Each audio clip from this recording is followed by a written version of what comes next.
information that you have, any genuine information that you have.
Through this new YouTube channel, the International Center for Missing and Exploited Children offers hope to parents who are still searching. Please watch these videos and study the faces of these missing children.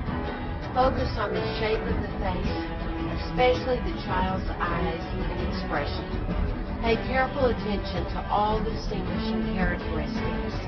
If these children are in your community, you can recognize their features and help reunite them with their families. A society shows its character in the way it treats its most vulnerable citizens. Please tune in to this new YouTube channel.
In the middle of a fucking reptile zoo. And somebody was giving booze to these goddamn things. Won't be long now before they tear us to shreds.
Before us the opportunity to forge for ourselves and for future generations A new world order. A world where the rule of law, not the law of the jungle, governs the conduct of nations. When we are successful, and we will be, we have a real chance at this new world order. Again, we're honored to have him running for president. Congressman Paul, I got good news yesterday, and obviously you had it before I did, that you're going to be in the debates, some of the first debates on CNN, and finally get some badly needed attention for your presidential run? That is right. I think that is going to be April 4th, and if I'm not mistaken, it's 7 o'clock Eastern Time. Amazing. What are some of the issues you're going to be talking about to the American people when you're there with tens of millions watching? Well, to me, it'll always be the same issue that I guess I've been talking about for 30 years. How big government destroys personal liberty, and why we need to get rid of things like the income tax and the Federal Reserve and shrink the size of the government and come up with a sensible foreign policy. But first, we have to learn to live within our means and not trust so much in government to take care of us from cradle to grave. My meager suggestion is to also bring up controlling our borders, obviously, as the zeitgeist, and defeating and reversing the North American Union. Can you speak to those issues? Absolutely. You know, I work that into the foreign policy because what we don't need to be doing is spending $700 billion overseas. We need to bring our troops home, save a lot of money, deal with our borders, deal with our national sovereignty, get rid of these proposals for highways going from Mexico to Canada, and once again believe that national sovereignty is a legitimate position to take rather than thinking that we have to work to a North American Union and develop a new currency, the Amero, and turn us into something what the European Union is like.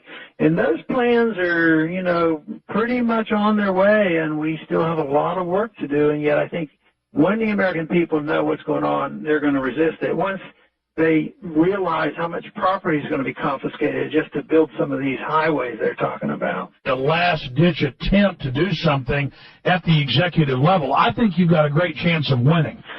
Well, we'll find out what it's all about, but I think one thing I like about you and your audience is that you have an understanding about the importance of civil liberties and protections of our liberties here at home, and that you understood the evils in the Patriot Act and, you know, the FISA courts and the military courts and tribunals, you know, those kind of things. A lot of conservatives don't want to talk about it, and yet they're crucial.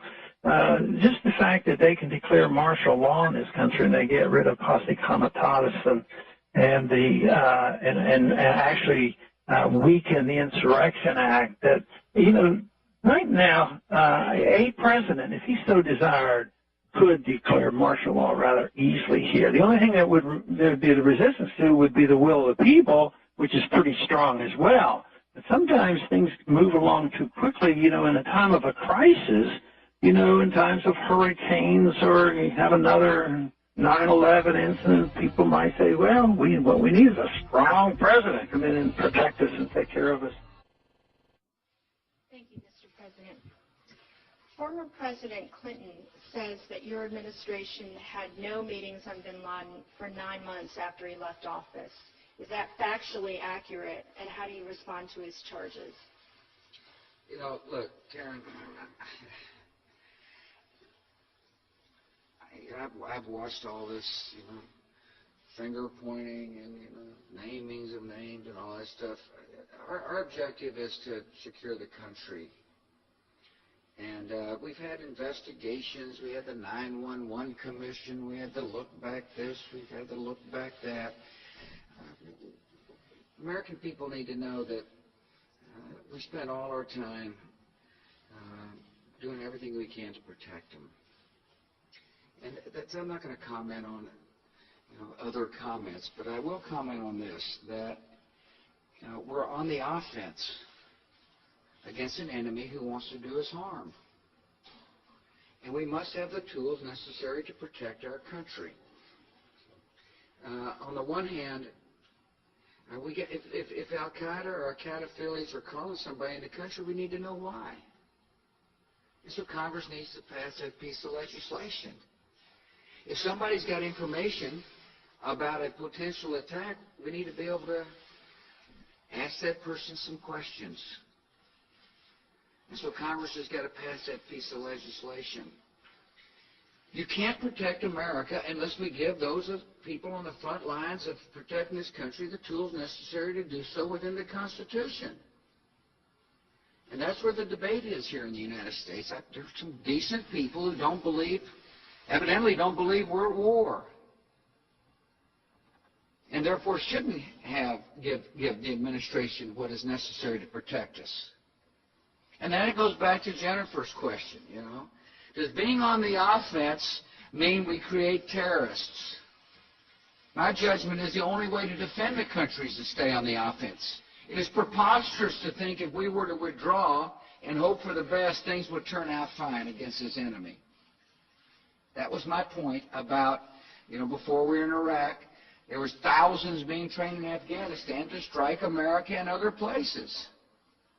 The only way to protect this country is to stay on the offense, is to deal with threats before they fully materialize, and in the long term help democracy succeed like Afghanistan and Iraq and Lebanon and a Palestinian state. And but there's a difference of opinion. It'll come clear during this campaign where people will say, get out, leave before the job is done. And those are good, decent, patriotic people who believe that way. I just happen to believe they're absolutely wrong. And so I'm going to continue to work to protect this country. We'll let history judge all the different, you know, finger pointing and all that business. I don't have enough time to finger point. I've got to do my job, which comes home every day in the Oval Office, and that is to protect the American people from further attack. Now, there's some who say, well, maybe it's not going to happen. You know, well, they don't see what I see. All I ask is that they look at that terror plot that, along with the Brits, we helped stop. People who are going to get on an airplane and blow up innocent lives in order to achieve political objectives. They're out there. They're mean, and they need to be brought to justice. Let's take a trip. Just sit back and light a slip with this and don't slip on a funky dope track. Jump back, strapped with a fat Buddha sack in a 7-8 black on clean. Gasoline, I got green, but I serve jobs like it ain't no flag. It's so sweet. When you got money to spend, I got a proper big my big bands, I make ends. Spend my dough on no foe. That's how it is and that's how it goes. Act like you know when I creep real slow. Giving love to the players that I know was real G. Can you put your middle finger out the window getting fucked off? Liquor, get loaded, can't control it. Nigga, pass me the blunt, let me roll it. You get the bones out to the hoes, now keep your dough fat. Or you might get what we call a rap pack. I give a dab out of scandalous trick. Let me hit it one time. The trick, that's it, but don't trip. Gets my dough to no foe. That's how it is, I got no love for ya. And jealous motherfuckers can't see that it's the fame that cause these stupid bitches pass the pussy free. So tell me why you sweat a motherfucker like me. A young nigga tryna hustle up some G's. You pussy ass player hating hoes speaking down on niggas jumping around at the shows. And you're the first motherfucker to jump to the trunk when it's time for fun. Little chick ass dumb on fools with a quickness, and they got no cure for the sickness. I get paid for the way that I kick this, like a G-star, an OG star. A real player named Easy, and I live my life straight crazy. Don't need no platforms paying me, and broke groupies and hoochies don't faze me. I take 2 steps back and release myself to put platinum and gold on a record shelf. I don't brag, but I put it like it straight up is. Before you do a record, partner, handle your business. Tell me what does it take to be a G? I started with a cold ounce of bounce to a key. You gotta watch your backstage shot, be alert. Started as a